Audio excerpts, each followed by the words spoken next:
แล้วเขางานชื่อประทูเด้อตะกี้โอ้ลืมบอกอ้ายเพิ่นแกมาคือบ่เป็นหยังไว้นี่แหละก็นั่นก็ได้เฮาสิชื่อท่านโหดเลยหน่อย สาวสุดเลย ฮะอ๋อต้องรีดน้องอีกติก็สิค่อยเริ่มปลูกไปนำเลยเห็นแล้วเพราะว่ามันมีน้ำได้เด้10นับเบิ่งให้ได้แล้วโอเคแล้วบาดนี่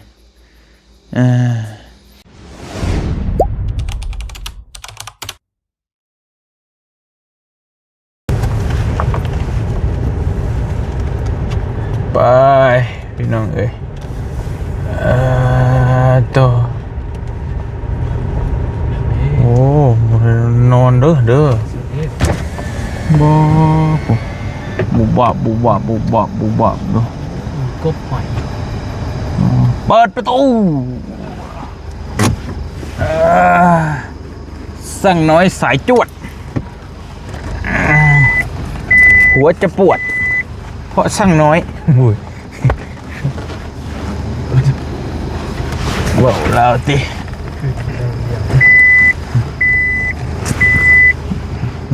นั่นบ่ได้มานอนแล้วบ่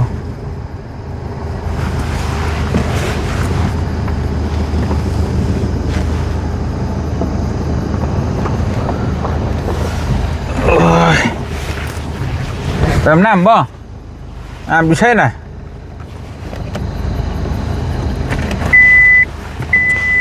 ลงก่อนก็ได้ปะ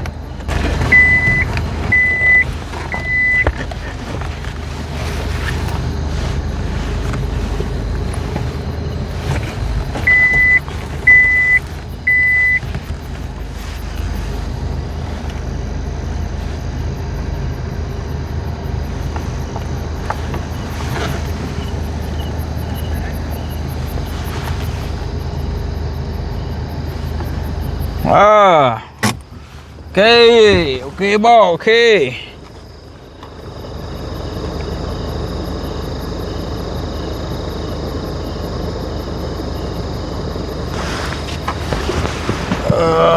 ตัวเดี๋ยวมา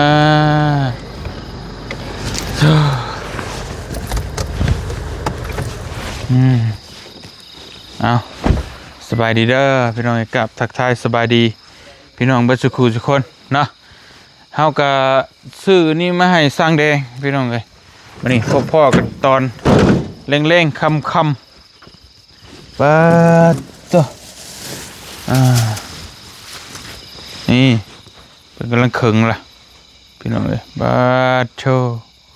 คักไล่สวัสดีได้แดงเด้อสวัสดีหุ้งคักขนาดวันนี้เนาะด้วยแจ้งขนาดเดี๋ยวมาได้ใต้ได้ดอกนะว้าพี่น้องไงหลบเดี่ยวแจมเป็นแจมเพื่อนขั้วกับคักกินแล้วเขางานชื่อประทูเด้อตะกี้นึกมาฝากพี่น้องไงอยู่จะคนน่ะ2กับช่างน้อยบ่ตายฝนกันเนาะจักแน่ใดนี่บ่ตกจักเทื่ออยู่บ่ตกนิดโอ้เฮ็ดอะไรก็รอให้แดงเนาะแม่จะตกใหม่รอบ่อันนี้บอลกินข้าวพี่น้องเอ้ยบ่เตียงก็เลยเอาโตหุ่งๆเลยมาใช่เดี๋ยวเวลาเรากินข้าวกินน้ำสบายไว้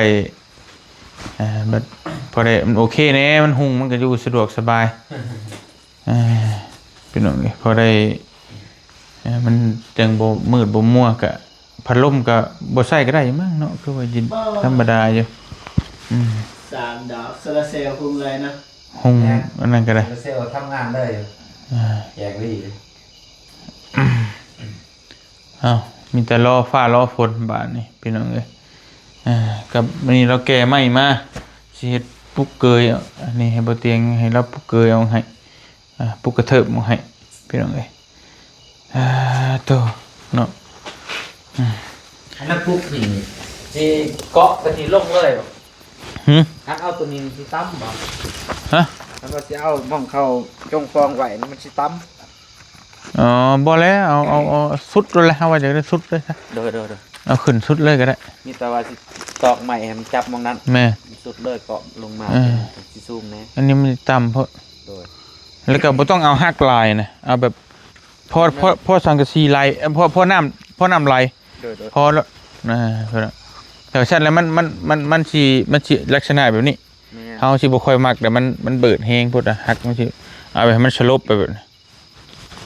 มันงามจ้ำใช่นั่นรถแล้วก็ลอยมาให้มันพอได้น้ำไหลลงพอรถนั่นแหละพี่น้องเอ้ยกับ เอียนนี่ หึ ที่น้ำมันไหลจบ แม่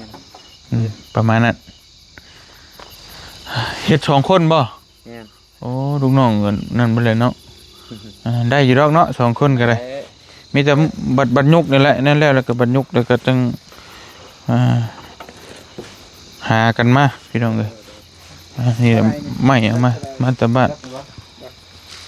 จะเอาประมาณว่าเพราะว่าเพื่อนเรานี่มัน3 เมตรนะเสาเป็น3 เมตร3 เมตร3 เมตร1 เส้นก็3 เมตรนั่นแหละแต่จะเอาตัวนี้ที่พังประมาณ1 เมตร ทางลมข้างหน้านะมันได้1 เมตรแต่ข้างนี้มันคือได้เท่าไรบ่ฮู้บัดแล้วจังมาวัดเสาไม้อีกอย่างใดสูงอย่างใดต่ำทำได้เฮาตัดออกเดี๋ยวเอาจังซั่นเอา เอาคือเฮาว่าแหละให้มันสูงๆไว้บ่ให้มันหักลงเฮงให้มันสลบมาเพราะน้ำไหลออกก็พอแล้ว พอเสามันคือ4 เมตร4 เมตรมันก็สิยังอยู่3 เมตรก็น้ำทางลงเมตรนึง จากพื้นขึ้นไปเท่าไหร่ จากเพื่อน3 เมตร มันก็สิไล่เลี่ยหั่นแหละต่ำน้อยนึงต่ำกว่าน้อยนึงหั่นแหละพอให้น้ำไหลลงมาพี่น้องเอ้ยไม่นี่เฮาก็ลืมบอกอ้ายเพิ่นแก่มาเพื่อบ่เป็นหยังก็ไว้นี่แหละก็นั่นก็ได้เฮาสิชื่อไว้พี่น้องเอ้ยก็นั่นก็ได้มันจะให้เราขี้คร้านแก่กลับไปกลับมามีแต่ใส่ตัวนี้มันเหลือแล้วก็จังว่ากันใช้รถอีเต็น เป็นเมื่อเลย เอ้า ยืมรถเข้ามาร ถเจะคล้าของบ่ได้ทิ้งทางน้ำมันโหลนแห้งยานมันระเบิด เอ้าเนาะโพดแหละนี่ กะไว้ก่อน ไปมันรถจักรบ่มี นี่ ยันว่าพอได้ เอาเขาไปใน ไปซื้อหันชื่อนี่อยู่ข้างนอกแล้ว แม่น มื้อนั้นเจ้าออกเงินให้เฮาเท่าไหร่ตัวค่าไผ ค่าไฟ ตัวไปซื้อหันชื่อนี่คือ 200,000 กินเท่าพอว่าเห็นเราออกเงินไป เสื้อนี่เป็นคู่60,000คือให้ไอเวียดแม่กันทางตื่นเทน เดี๋ยว เทนอันน่ะเราซื้อออกเงินให้ก่อนมื้อนั้นพี่น้องเอ้ยมากับอันเอาปูนลงไว้บ่เตียงซื้อสายยางอันนี้มาไว้หดน้ำบ่ได้หดเลย แม่เดียวก็ได้เดียวเจ้า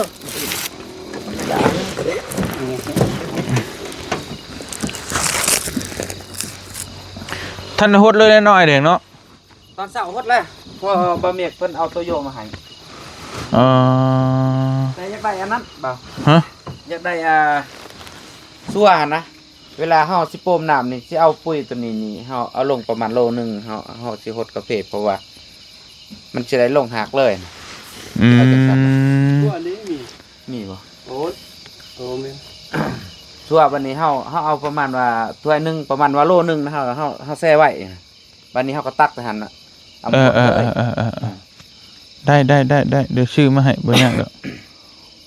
มี เดี๋ยวชื่อนั่นมาไว้ให้ก็ได้ตัว เอ้า สีดเลยก็ได้ฮะ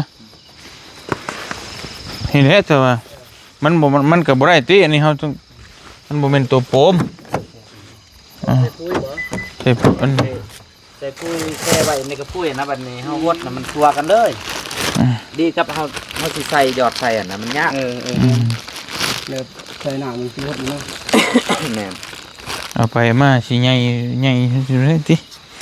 กาแฟก็บ่ได้ปลูกจักเทื่อ เดี๋ยวนะพอดี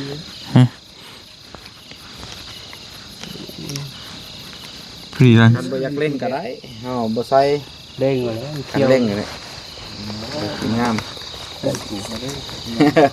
ล่งมาเลย จะได้มันก็พอดีเลยนะอันว่าเขาเล่นก็พอดีงามเลย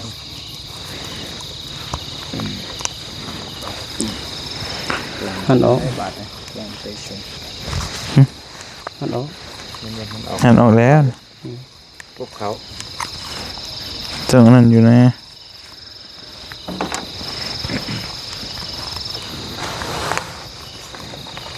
เลยนะมีหลอกอืม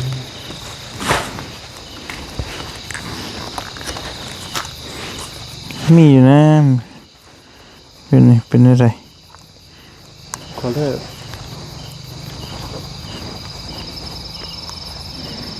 ที่ฮุบเขาเลยที่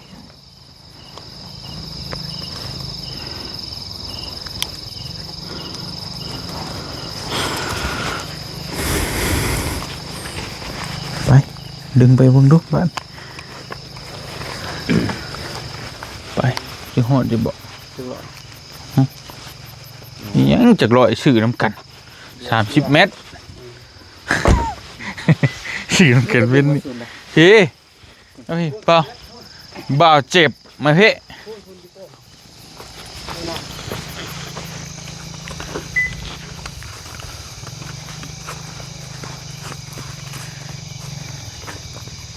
มีแต่ชื่อนั่นแหละมาไว้ให้เราเนาะตัวทางฉีด ตัวนั้นดีกว่า อ่า จะเอาโคตรเนี่ยนี่ ฉีดเอา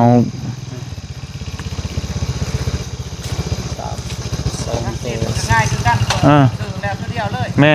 วันนี้เขาตียายังผลงาน โดย ตัวยักษ์เก่า คือทางฉีดมาเลย ไหนนะ อันปอกเด้เอาปอกมาให้แล้วนี่เดี๋ยวนะ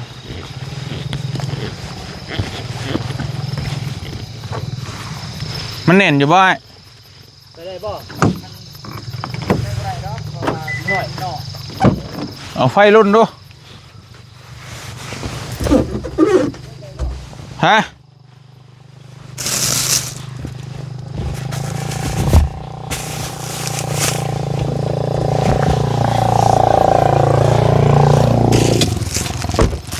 ก็ไฟเลยไฟรุ่นเนาะ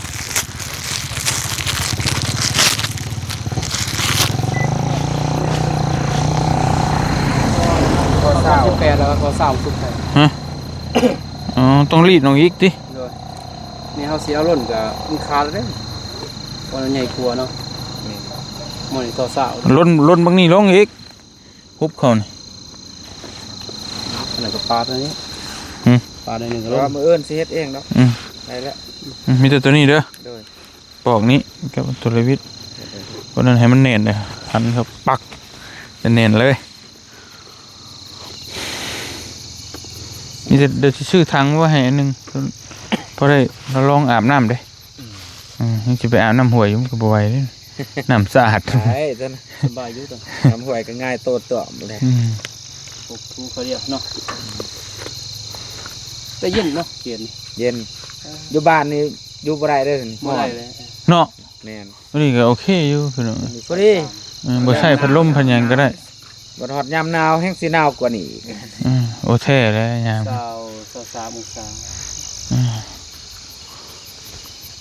มีแต่ว่าเขาพอมีน้ำเดี๋ยวบ่อื่นนึงเทื่อบ่เตียงเข้ามาเดี๋ยวสิลองปลูกเบิ่งน้ำมัน โดย ปลูกก็เฮามีน้ำเลยนะฮดเอาไปเนาะปลูกไปน้ำค่อยไปเฮามีน้ำเลยเด้ ฮดไปเนาะ ฮดไปแล้วก็ปลูกวนไปพอมัน สิรอฝนก็จักได้ไดปลูกน้ำหมูใกล้กะวันใกล้น้ำนี่แหละ เป็นดาว เห็นดาวอยู่เวลามันบ่นั้นบัดมืดมาบัดเดียวเด้แต่บ่ตัวแห้งๆบัดนึงก็โอเคนะให้ดินมันแตบแล้วก็ได้แล้ว มาไปเดียวเนาะ บริมีบริอย่างได้หรอว่าไฟมาใช้มันก็บริไฟมาขี่ใช่หรอว่า โอ้ยดอกกันกี้ใส่กระสิโพดเลย เอามาไอ้น้อยเอามากระทุนมาไว้เด้อมาเวียนก้นรถ อุ้ยไฟตียางเลาะขึ้นนี่เงียบกิ๊บ นอนผู้เดียวบ่คืน เพราะว่าเพิ่นหลับเด้บ่ได้ยินยังเงียบกิ๊บ ยินว่าเขียดจะหน้าห้องใส่หูเห็นอยู่ เกียดจะหน้าห้องฝนตกเลยเด้ นี่จะมาคอยเฮ็ดอันนี้ได้เฮ็ดตัวนี้ไป3นึงกับฝนตกกับแปลงของน้ำของในไปคือว่าแล้วพอได้ใส่ได้ก่อนสะโคกบ่มีเด้อน่ะมี มีแล้ว แต่ มี มี แต่ แต่ มีแต่ผ้าอัดแต่บ่มี ซื้อทอนั่นทอย่างมันต่อไปเลย เดี๋ยวซื้อแป๊บมาให้ซื้อทอนึงต่อเขาพูดแล้วในอาบน้ำแบบในสะดวกเอาใส่เอา วันนี้ลืมคำก่อนเดี๋ยวบื้นเพิ่งสิซื้อลำโพงใหม่จากงานเป็นอ้อยเด้อได้ห้องเพลงเนี่ยเพราะเราส่งหมักม่วนนะก็มันเนาะแล้วคือหมู่ครูมาลิ่นน้ำปอกมา ได้นั่นนี่กันปอก2คนบ่ได้2ไอ้น้อง ก็ได้เบิดแล้วเนาะ เฮ็ดคือละครวะ2เสียใส่กันบ่ได้ นั่นต้นแล้วก็จะเอาดอกไผ่มาใส่อีกอันนึงหน้าบ้านหุงเลยสบายเฮ็ดบ่ได้เบิ่งนะ ฮะ เบิ่งสิลองไม่เจ้านี่เจ้าไล่เบิดดอกบ่เท่าไหร่ โดย เบิดเท่าไหร่ ถึกอยู่4ล้าน 4 ล้านบ่ โดย เบิดทั้งเบิดเลยเนาะ โดย โอเคเดี๋ยวสิเอาให้เป็นอย่างๆไปไปมาพี่ก็ได้เอาป้าไว้ก่อนตัวนึงจะยังว่ากันเดี๋ยวเนาะ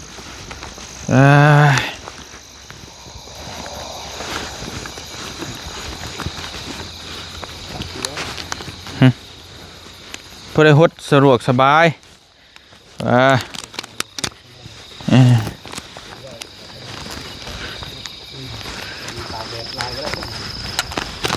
ก็สิค่อยเริ่มปลูกไปน้ำเลยเห็นแล้วเพราะว่ามันมีน้ำได้เลยถ้ามีน้ำแล้วก็ฮดไปฮดไปเขียวอยู่1 2 3 4 5 6 7 8 9 10 2 3 4 5 6 7 8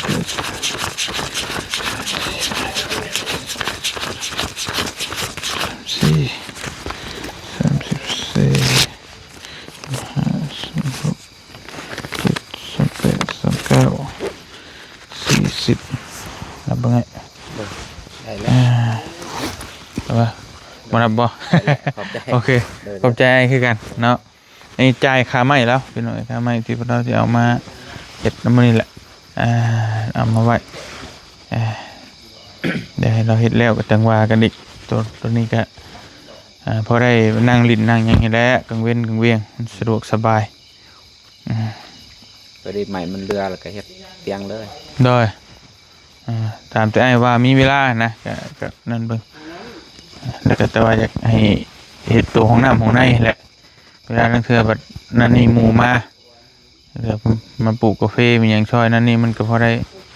เข้าห้องน้ำเด้อมันรู้ห้องน้ำก็อยากลำบากนิดนึงมีแต่บล็อกก็เดียวที่เรื่องอื่นที่ชื่อแก้มาให้เพราะกระบอกทลายดอกใช้รถเท่านี้ก็ได้ประมาณ30นี่ก็พอแล้ว30ก่อนบ่โดยเพราะว่าสิก็อัดน้ำเลยเพราะอันแต่ก็สิเฮ็ดพาให้ถ้าบ่อยู่เฮาก็กระจายไว้ตัวนั้นเนาะโอเคตัวพาตัวนั้นเด้นั่นแหละประมาณนั้นแหละ30มันสิพอบ่เหมือนซื้อมา50แล้วซื้อมา50ก็ได้เนาะปัดพาตัวนั้นเด้พาตัวนั้นเฮาก็ต้องได้เทซื้อเล็กมาไปซื้อปูนอีกซอบนึงบ่เป็นหยังเดี๋ยวเฮาซื้อมาให้ซื้อเล็กก็เล็ก8นี่แหละประมาณ2เซนก็พออย่างจะเฮ็ดเฮามาอัดซื่อๆนะพาปิดซื่อไปหาที่ซื้อมาใส่มันก็บ่ถือกันอีกเนาะแม่นเพราะมันนี่เฮ็ดเอาเด้ได้อายตัดเฮ็ดโฮงให้ก็ได้โดยมีแต่เทแล้วก็ย่อไปใส่เลยเฮ็ดพอได้มันใช้ได้หั่นแหละพอได้มันใช้ได้ก็บ่เป็นหยังดอกเดี๋ยวสิซื้อท่อแป๊บมาให้ไปฟังไปพูดฟังบ่ได้ต่อกอกขึ้นแล้วก็ซื้อทางมาไว้เปิดอาบมันก็สบายพี่น้องสะดวกสบายได้ช่างน้อยบ่ได้ไปอาบพุ่นแต่ผู้ชาวมาอาบมันอายได้เนาะ ฮะ จะมีคุยดิ มือก็พูดบ่ติแล้วแหละเอาค่อยเป็นค่อยไปเนาะพี่น้องเอ้ย มออยู่ ได้ไฟกับน้ำนี่ก็โอเคเติบเลยนะนี่ก็ได้ได้กี่ก็ยากเติบอยู่บ่มีหยังสะดวกเติบแล้วก็อากาศมันเย็นเนาะ แม่น มักอากาศเย็นอยู่พี่น้องเอ้ยบ่คืออันอยู่ทางพุ่นจะร้อนๆนี่โอ้โหนั่งเติ่มอยู่ในพุ่นไปมีแต่เขาพุ่นแหละอันเด็กตะปู8ก็ตะปู10เอาไว้เพิ่นอ้ายเพิ่นสั่ง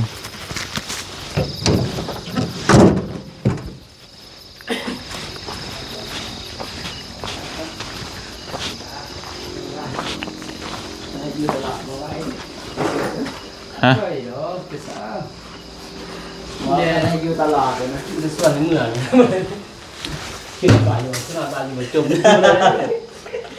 เนาะบ้านคือได้ทำเลย มาหาเงินหาค่ำเนาะแล้วก็ นอนตามมานอนบ้านบ่บัดมันปันได้เอง โอ้ยสว่างสบายดีแล้วเนาะพี่น้องเอ้ยโอเคแล้วบ้านนี่มีแต่เบิ่งผ้าเบิ่งผลนี่แหละครับว่ามันอะไรก็จังว่ากันตัวหลังคาเนาะมันหัวมันยังก็จังแปลงจังพอดีแล้วไม้ก็เก็บไว้ กันว่ามันหัวกับมันหัวลายกับกระบอกไม่กระเบื้องจังซี่มาใช่ แม่น มันจังบ่หัว ก็ แจกนี่เลย เอาตัวรูซิ่งกันนะ หัวลายเบิ่งฝนตกนะครับเฮาแก้ไขได้ก็มันแก้ไขไป มันบริวารนั่นที่น้องมีตะวันเสร็จ หัว มันแสบตาเนาะหุงคักหุงนี่เด้กินข้าวกินน้ำสบาย เขียวๆมา คักบ่คักเนาะช่างหน่อยบ่คือตะกี้ปานใดจกตากันอยู่แล้วว่ะอันนี้ก็เบิดได้มันก็เบิดได้พี่น้องเอ้ยเนาะนี่แหละพี่น้องเอ้ยพี่เป็นครัวห้องน้ำกับนี่แหละบ่ติงว่า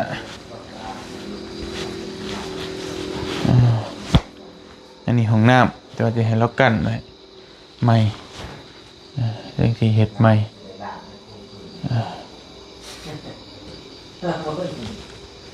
จังว่ากันเป็นอย่างนี้เนาะเดี๋ยวจะเฮ็ดนั่นเราเฮ็ดห้องน้ำพอได้เข้า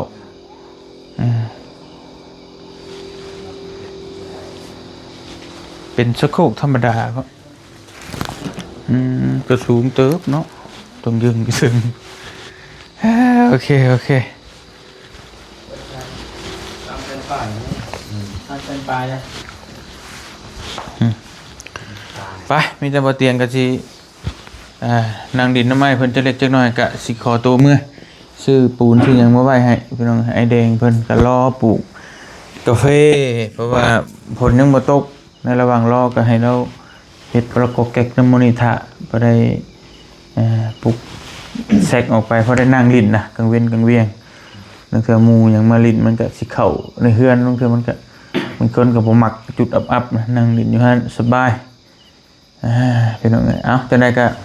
ติดตามต่อไปเนาะพี่น้องเอ้ยสวนกาแฟบ่เตียงว่าสิเป็นอะไรสิงามหรือขี้ร้ายก็ลองปลูกลองเบิ่งครั้งแรกในชีวิตจังได๋ก็ขอบคุณขอบใจไอ้แดงในไลน์เด้อที่เป็นธุระเบิ่งแยงให้ทุกสิ่งทุกอย่างขอบคุณใจหลายๆพี่น้องเอ้ยจังได๋ก็ขอบคุณ FC บ่จุทุกคนติดตามตอนต่อไปเนาะพี่น้องเนาะอยู่ดีมีแฮงบ่จุทุกคนขอบใจเด้อพี่น้องที่เป็นกำลังใจให้เนาะสบายดีพี่น้องเอ้ย